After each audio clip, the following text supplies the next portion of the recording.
ہے نسخہ دیرینہ کی تمہید عشق، عقل انسانی ہے فانی، زندہ جاوید عشق۔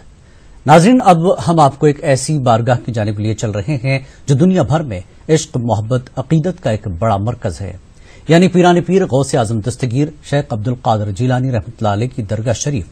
دیکھیے عراق کے دارالحکومت بغداد سے ہمارے نمائندے روف احمد ہلور کی یہ خاص رپورٹ، اور ہمیں دیجیے اجازت۔ آداب۔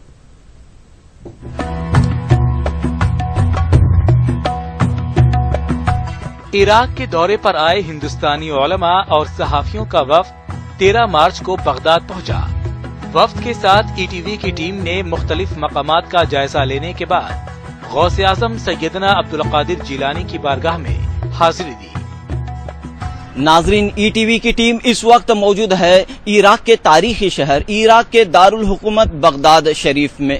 سب سے پہلے ہم نے حضرت امام موسیٰ کاظم علیہ السلام کی بارگاہ میں حاضری دی، اس کے بعد حضرت امام اعظم حضرت ابو حنیفہ کی بارگاہ میں حاضری دی۔ اب ہم پہنچ چکے ہیں پیران پیر محبوب سبحانی قطب ربانی حضرت شیخ عبد القادر جیلانی کی بارگاہ پر۔ چلیے یہاں کا نظارہ کرتے ہیں، یہاں کی زیارت کرتے ہیں۔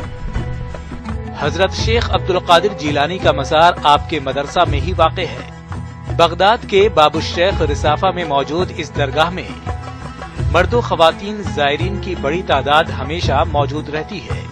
مسجد کے ایک حصہ میں حضرت شیخ عبد القادر جیلانی کا مقبرہ موجود ہے۔ لائبریری، مسافر خانہ اور دیگر دفاتر یہاں قائم ہیں۔ مقبرہ کا اندرونی حصہ کافی پرکشش نظر آتا ہے۔ وفد میں شامل مولانا عبید اللہ خان اعظمی، مولانا سید اطہر علی اور مولانا سید محمد خالد اشرف کچھوچوی اور دیگر نے محبوب سبحانی کے ذریح مبارک کے سامنے ٹھہر کر سلام پیش کیا، امن اور سلامتی کے لیے دعائیں مانگی۔